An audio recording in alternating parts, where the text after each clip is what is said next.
passive symmetrical marble rub. So this is a symmetrical sensory activity for the plantar and the Babinski reflexes. It increases the sensory awareness of the feet. So you have a tray with some marbles in it and we place both feet on.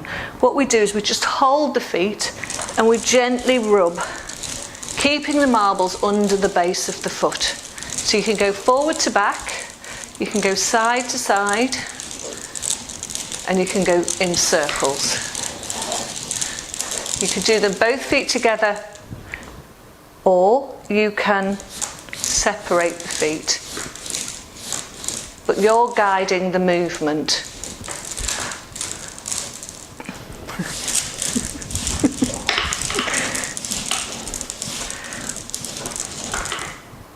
The idea of this is just to provide sensory stimulation to the base of the feet for about 30 seconds to a minute, or a little bit longer if the child's enjoying it.